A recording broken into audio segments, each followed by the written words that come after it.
Hello दोस्तों, अद्भुत कहानी सागर में आपका स्वागत है। आज की हमारी कहानी है कर्ज। अदालत में आज बहुत भीड़ थी। लोग गुटों में खुसर फुसर कर रहे थे। सबकी जुबान पर एक ही सवाल था कि शहर के नामी व्यापारी रमेश बाबू की माताजी ने उन पर मुकदमा क्यों किया है। ऐसी क्या वजह हो गई कि सब कुछ होते हुए, हर सुख सुविधा होते हुए भी क्यों एक माँ को अपने बेटे पर मुकदमा करने की ज़रूरत पड़ी।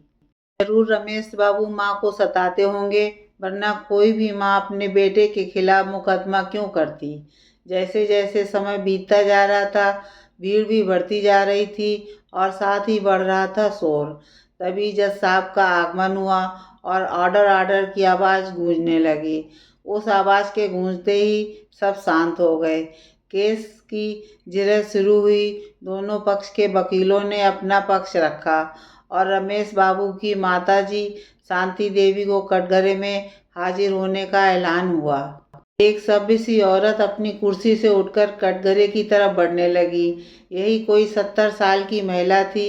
वो सफ़ेद साड़ी सलीके से पहने हुई थी। गोरा रंग, जिस पर बुढ़ापे के साथ साथ लाचारी के निशान भी थे। हाँ तो माताजी, क्या वजह है जो आपने अपने बेटे पर यह मुकदमा किया है? जज ने महिला को देखकर सवाल किया। जज साहब, मैंने अपने पति की मौत के बाद अपने बेटे की परवरिश अकेले की है। पति का व्यापार भी संभाला, पर अपने बेटे को जरा कष्ट नहीं होने दिया। किंतु मेरे बेटे का कहना है वो तो मेरा फर्ज था, हर माँ करती है। ये तो मैंने क्या खास किया? शांति देवी बोली। हाँ तो जज साहब, मैंने क्या गलत कहा? हर माँ बाप अपने बच्चों के लिए सब करते हैं, पर कोई भी अपने बच्चों को कोर्ट में नहीं घसीटते। सामने से कटघरे में खड़े रमेश बाबू बोले। माताजी, आप अपनी जगह ठीक हैं और आपके बेटे अपनी जगह पर। आपने ये मुकदमा क्यों किया है? क्या आपका बेटा आपको घर से निकाल रहा है या आपको खाना नहीं देता? क्या वजह है इस मुकदमे की और आप कोर्ट से क्या चाहती हैं? जज ने शांति देवी से सवाल किया। जज साहब, क्या घर में रहना और समय से खाना देना काफ़ी होता है? क्या इससे एक माँ का कर्ज चुक जाता है? जवाब देने की जगह शांति देवी ने जज से ही सवाल किया। माताजी, आप बताइए तो आप चाहती क्या हैं? जज परेशान होकर बोला। जज साहब, मैं चाहती हूँ एक माँ के रूप में मैंने जो भी अपने बेटे के लिए किया, उसके जन्म से लेकर उसे काबिल बनाने तक मेरा बेटा उस कर्ज को उतार दे। शांति देवी ने शांति से जवाब दिया। अदालत में खुसर फुसर फिर से शुरू हो गई। अब हर कोई शांति देवी को दोषी बता रहा था। भला कोई माँ अपने बेटे की परवरिश की कीमत मांगती है? कैसी माँ है ये? ठीक है, मैं कीमत देने के लिए तैयार हूँ। आप दाम बोलिए। यह बात आप मुझसे घर पर भी बोल देती। यहाँ कोर्ट में ये सब ड्रामा करने की क्या ज़रूरत थी? बोलिए, कितने का चेक काटूं? रमेश बाबू अपनी जेब से चेक बुक निकालते हुए बोले। जज साहब, मेरा बेटा हिसाब किताब का बहुत पक्का है और आप इतने बड़े आदमी हैं। मुझे पता है आप दोनों मेरे साथ नाइंसाफ़ी नहीं करोगे। मेरा बेटा जब होने वाला था तब मुझे बहुत सी परेशानियां हुई। डॉक्टर ने तो गर्भ गिराने तक को बोल दिया था, पर मैंने अपनी जान पर खेलकर इसे जन्म दिया।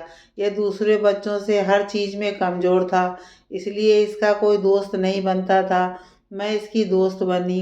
इसकी परवरिश में कोई कमी ना रह जाए, इसलिए मैंने और मेरे पति ने दूसरे बच्चे का ख्याल भी छोड़ दिया। मैं अपनी कक्षा में बहुत कमज़ोर था। इसे घंटों घर में सिखाती पढ़ाती थी। मैं बिना झुंझलाए इसकी परेशानियां बार बार दूर करती थी। ये काफ़ी बड़ा होने के बाद भी बिस्तर गीला कर देता था। मेरे पति झुंझला जाते थे तो मैंने इसे लेकर अलग कमरे में सोना शुरू कर दिया। सारी सारी रात इसे इधर से उधर करती थी कि ये गीला ना रहे। धीरे धीरे ये बाकी बच्चों की तरह सामान्य होने लगा। पर तभी मेरे पति की मृत्यु हो गई। उनका व्यापार डूबने लगा। तब अपने जेवर बेच व्यापार संभाला। साथ ही इस पर भी पूरा ध्यान रखा जिसे वापस न पिछड़ जाए। लोगों ने मुझे दूसरी शादी का सुझाव दिया, ये बोल कि एक औरत के लिए अकेले ज़िंदगी काटनी बहुत मुश्किल है। कुछ रिश्ते भी आए, पर मेरा बेटा मुझे एक पल नहीं छोड़ता था। मैं कैसे इसके लिए दूसरा पिता ला सकती थी। यह बोल शांति देवी रुक गईं। उनकी सांस फूलने लगी। उनके वकील ने उन्हें पानी पिला सामान्य किया। बाहर कुछ लोगों की गंदी नज़र सहती घर आ बेटे के सामने सामान्य बनी रहती। रात को जब ये सो जाता तब चुपचाप आंसू बहाती। कितनी बार खुद को बेटे सहित खत्म करने का विचार आया, पर एक माँ ऐसा कैसे कर सकती थी। रोज मरती और रोज अपनी संतान के लिए खुद को जिंदा करती हुई समय गुजारने लगी। एक दिन बेटा बड़ा होगा तो सब ठीक होगा। बड़े होते ही इसने अपनी पसंद की लड़की से शादी कर ली। धीरे धीरे सारा व्यापार इसे सौंप मैं निश्चिंत होने लगी कि अब पोते पोती को खिलाते हुए चैन से बुढ़ापा काटूंगी। पर यह बोल शांति देवी ने लंबी सांस ली। पर क्या माताजी? जज ने उत्सुकता से पूछा। पर इसकी पत्नी यानी मेरी बहू को मेरा घर में रहना ही नहीं सुहाता था। वो बच्चों को क्या खिलाने देती मुझे। धीरे धीरे मुझे घर के पिछवाड़े की एक कोठरी दे दी गई जहाँ नौकरानी मेरे लिए खाना दे जाती थी। मैंने बेटे से कहा मुझे यहाँ नहीं सबके साथ रहना हो, तो इसने यही कहा सविता को तुम्हारा घर रहना पसंद नहीं, उसे बंदिश लगती है। वो नहीं चाहती कि तुम उसकी सहेलियों या रिश्तेदारों के सामने आओ, इसलिए तुम यहीं रहो। मैं इसमें भी तैयार हो गई, पर इससे कहा कि कम से कम तू तो मेरे पास कुछ पल को आ जाया कर। तो जज साहब, इसने पता है क्या कहा कि मैं तुम्हें पालूं या तुम्हारे पास आकर बैठूं। एक माँ पर क्या बीती होगी। जज साहब सोचिए आप, मैंने इसकी हर ज़रूरत को पूरा करने के साथ साथ इसे भी पूरा वक्त दिया, और यह मुझे अब ऐसे कहता है। यह बोल शांति देवी रोने लगी। माताजी, आपके बेटे ने जो किया आपके साथ वो गलत है, पर इसके लिए शायद कानून में कोई सज़ा नहीं है। जज साहब बोले। मुझे सज़ा दिलानी भी नहीं बेटा। जिस बेटे को सारी दुनिया के ताने सुन बड़ा किया, उसे मैं कैसे सज़ा दिला सकती हूँ। शांति देवी बोली। फिर आपको क्या चाहिए? अपने बेटे से क्या कीमत है आपके कर्ज की? जज बहुत असमंजस में था। साहब, मेरे कर्ज की कीमत है एक कप चाय। शांति देवी बोली। क्या? जज के साथ साथ रमेश बाबू और अदालत में मौजूद सभी लोगों की आंखें आश्चर्य से फैल गईं। सबकी जुबान पर एक बात थी, ये कैसा मुकदमा है जिसमें एक माँ ने अपने बेटे से एक कप चाय मांगी। हाँ साहब, मैं चाहती हूँ रोज सुबह मेरा बेटा मुझे चाय देकर जाए, काम वाली नहीं। शांति देवी नम आंखों से बोली। पर इससे आपको क्या हासिल होगा? जज साहब आश्चर्य से बोले।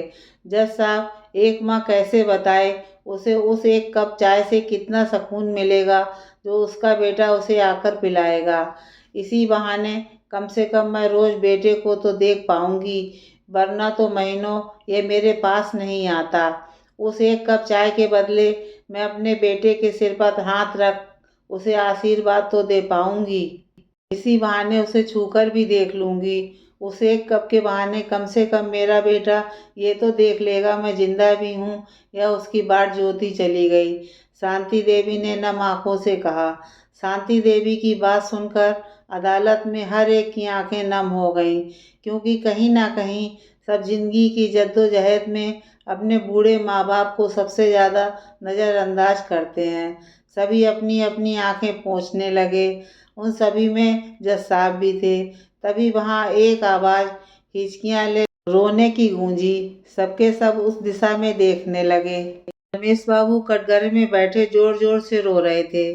शांति देवी अपने कटघरे से निकल बेटे के पास पहुंची और इसका सिर सहलाते हुए बोली।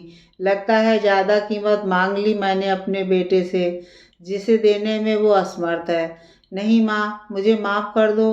तेरे किसी कर्ज को चुकाने की मेरी औकात नहीं।